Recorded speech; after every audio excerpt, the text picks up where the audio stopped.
अच्छा, वैसे दोस्तों का रोल आपके रिलेशनशिप्स में भी बहुत ज़रूरी होता है। जैसे कि झनक में फ़िलहाल ऋषि और अदिति को मिलाने के पीछे का जो पूरा प्लान था, वो अदिति के दोस्तों ने ही बनाया। उनसे देखा नहीं जा रहा था कि अदिति का जो हाल है, जहाँ पर अभी फ़िलहाल वो ट्रॉमेटाइज़्ड हैं उस पूरी शादी वाले इंसिडेंट से, तो अच्छा है कि इन दोनों को मिलाते हैं, इनके बीच में कुछ बातचीत होगी ताकि अदिति थोड़ा सा बेटर फील करे।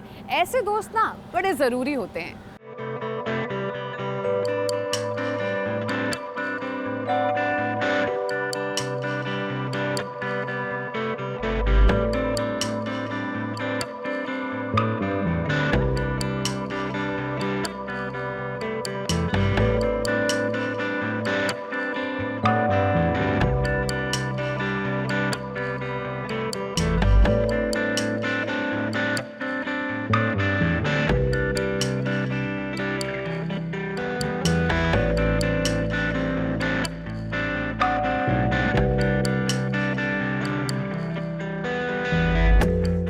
ये बात बिल्कुल सही है कि जिंदगी में बातचीत करने से हर मुश्किल का हल निकल आता है।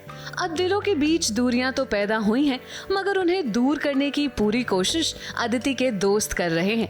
जिंदगी के मुश्किल दौर में आखिर एक दोस्त का ही तो सहारा होता है, और अदिति के दोस्त भी उसके मुश्किल वक्त में उसके साथ खड़े हैं।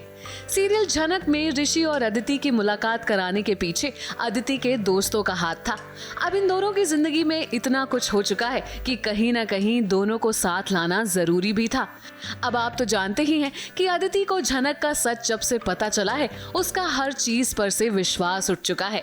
ऋषि से उसकी शादी ना हो पाने के कारण अदिति अंदर से टूट चुकी है, और हमें पता है कि ऋषि भी कहीं ना कहीं यही महसूस करता है।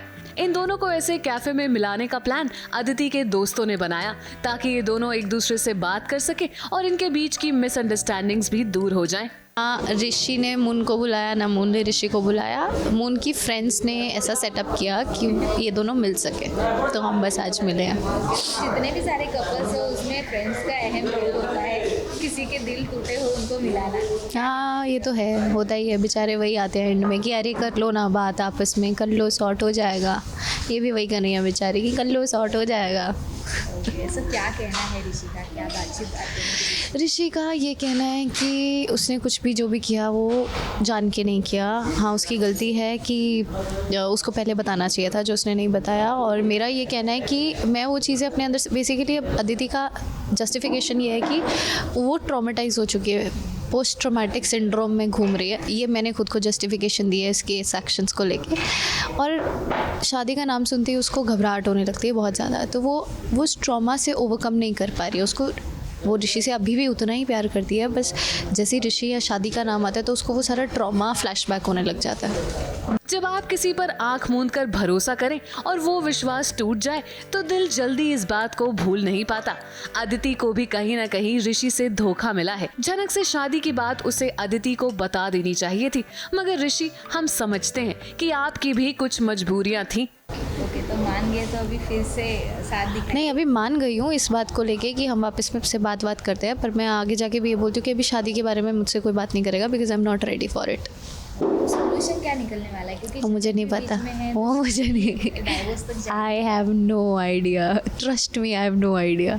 अभी मुझे पता चलेगा जब आगे का सीन आएगा, तो अभी मुझे कोई आइडिया नहीं। अभी मुझे इतना पता है कि मैं यहाँ पे इससे मिलती हूँ, धीरे धीरे इसको वापस से मिलना शुरू करती हूँ। देन ऋषि मुझे अपनी फैमिली से मिलवाता है। कल हमने वो सीन किया था, और वहाँ पे जब लोग शादी की बात करते हैं तो मैं घबरा जाती हूँ। इतने में झनक के घर से कोई आता है तो मुझे वैसे ही पैनिक अटैक होने लगता है और मैं भाग जाती हूँ वहाँ से।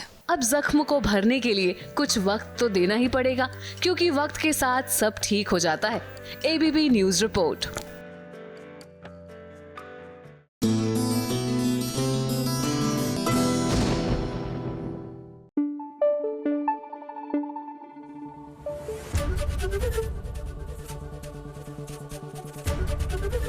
एबीपी न्यूज आपको रखे आगे।